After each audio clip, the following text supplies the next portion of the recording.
Hey guys, I wanted to walk you through how to do the ALC students check-in procedure. So you can see the checklist here on the screen and the time that it takes place. We get here about no later than 6:25 to start check-in at 6:30, and you should be finished by 7:25, I would imagine, in time to be in for the sermon if you wanted to. So we start off with the computer. The iMac is usually on, but if it's not, you can turn it on. And open Safari and load the check-in page. I have that saved here. It's this second to last one. If you hover over it, it actually gives you the login information as well. If you look there, you can see check-in students ASDF12. That is the password, ASDF12. So if you come over here, you can see this page. It's students check-in computer, and here is where you type ASDF12 and log in.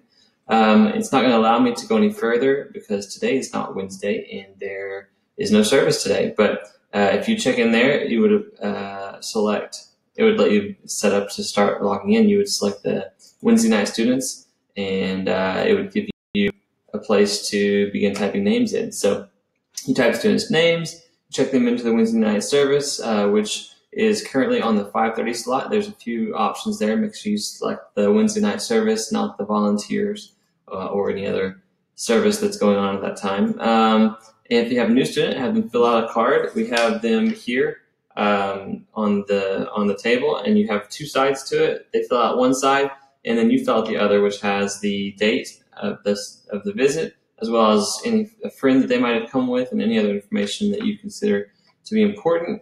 Once the students go into service, then we add new students into the system. We do that by going to this right here, and it should automatically log in with my credentials. There we go. And then we'll go to the groups page. Actually, we'll go to the people page, and we'll add a new person right here. And so we'll type in their information, and we'll check for duplicates, and it will let you continue, and then you can add them to the group, and so on and so forth. Let's just go here.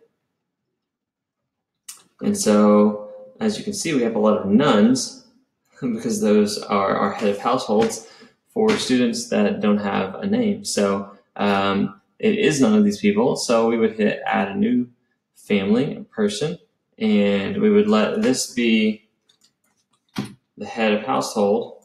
And actually, I put that wrong. None should have been the last name, but anywho. So family last name is actually, I got that right the first time. It was Hello. Hello was our family first name. Our street address, our city, our information. Our primary we would call none, and then we would add a child, and we would put the name of that child, Sam, if it were Sam. Add if they had an email, mobile phone, gender, birthday, etc., etc. Once we save them in, then we would go in, and I'm going to go back to people here. I'm going to lose this because we don't need it. I'm going to go to Sam. Actually, I'll go to my account, my profile. And there's a few pieces of information on here that it didn't allow you to put in just now. You got name, you've got parent email if it's there, cell phone, birthday, and address, but you didn't get grade and school in there. And so what we would do, or any other information like friends, etc. So here I am, and so you would edit me. This edit button. And then we would go to in the about section, we would scroll down a little too far there to school.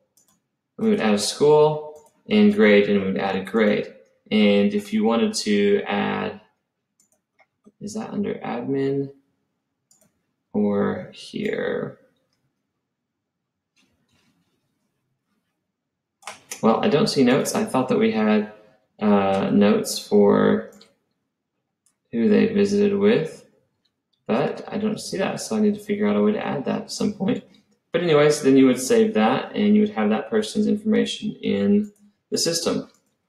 Then we come back to our checklist, and once you're finished with that, count the guest cards. If there are less than 10, talking about empty guest cards, if there are more than 10 empty guest cards, then we will minimize this screen.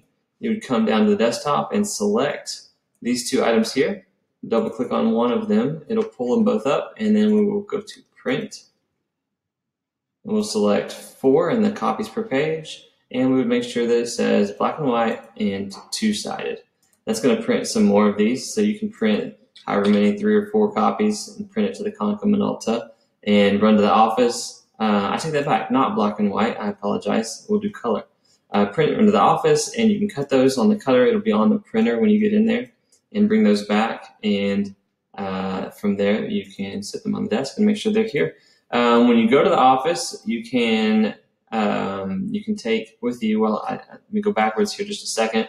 We'll have some cards for you if you want to write a card to each of the visitors and put it in the envelope, put the address on the envelope, and then take that with you. And when you go get the guest cards and cut them, then you can take the visitor cards and you can put them in Angela's box. If you seal them, if you have the address, and we already have a stamp and return label on them, and then you just seal it with the card in it that you wrote to them and put it in Angela's box, and then place the new guest cards, the ones of the students that filled out tonight, in Andy's box or in Brindley's box. And we just talked about that, but then you put those in Angela's box. So that's all. If you have any questions, we'd love to answer them. Otherwise, have an incredible time checking students in, and thanks so much for all you do.